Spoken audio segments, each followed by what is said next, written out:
With us now, President Trump's pick for a U.S. ambassador to Israel and the former governor of Arkansas, Mike Huckabee, with the disclaimer here in his personal capacity, not yet an ambassador, now a nominee awaiting his Senate hearings. Ambassador, it is good to see you. There's two parts of this ceasefire, and President Trump has left open the possibility that it's going to fall apart, despite his best efforts and despite the best efforts of you and other folks working in the region. What's more important, the ceasefire staying together or the hostages coming home or kicking Hamas out of Gaza? The hostages coming home. That's the most important thing. It's the most urgent because these are innocent human lives.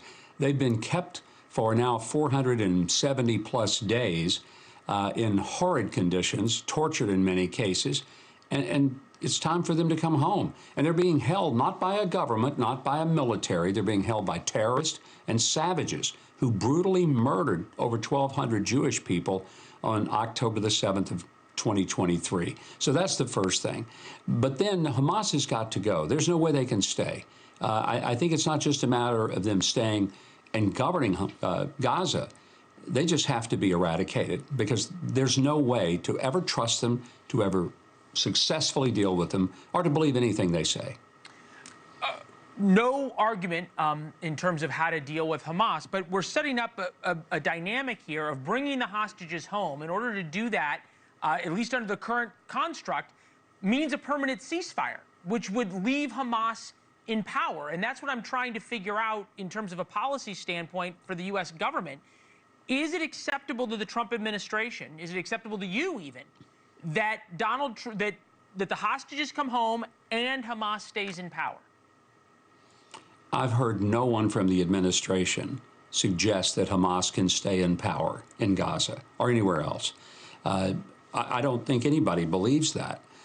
I do believe that if you look at the agreement very carefully, it says that Israel does not have to stop in its pursuit of Hamas. And if they violate any part of this agreement, at any stage of this agreement, not only do they have the right to go in, but they will have the full support and backing of the United States. And President Trump has made that clear from the beginning of all of these conversations. It's just that his getting into the middle of it and letting them know they're going to have hell to pay if they don't start letting those hostages go is the first breakthrough we've had since this horrific thing started. Fair enough. Also, a lot of reporting, including some of my own, that there was pressure put on the Israelis. And to be fair, when the Israelis feel like they have somebody they can trust, as they do in Donald Trump, they didn't in Joe Biden, they are more likely to make concessions, which they did in this case. And they were more likely willing to step back when they felt like the United States was going to stand with them. To that end, what are you planning? What do you see as the biggest opportunities to use that trust for good? I think all of us would love to see there be a permanent peaceful solution, not only in Israel in its main body, but in Judea and Samaria as well. It's a big ask, but Donald Trump did some big things in his first term that people said he couldn't do. He moved the embassy, he recognized the Golan Heights, he recognized Jerusalem as the eternal indigenous capital of the Jewish state.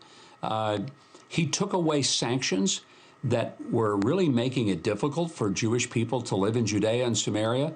I think one of the biggest things he did, he never got enough credit for it, was the maximum pressure that he put on the people who fund Hezbollah, Hamas, and the Houthis, and that's Iran.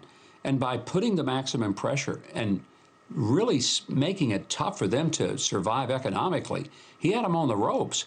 And had he been able to continue, I think they would have already fallen apart in their government. But when Joe Biden came in, he did exactly the opposite.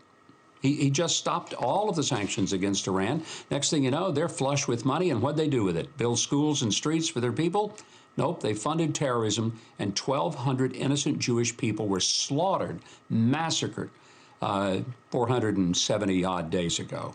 Thanks for watching. Go to joinnn.com to find NewsNation on your television provider.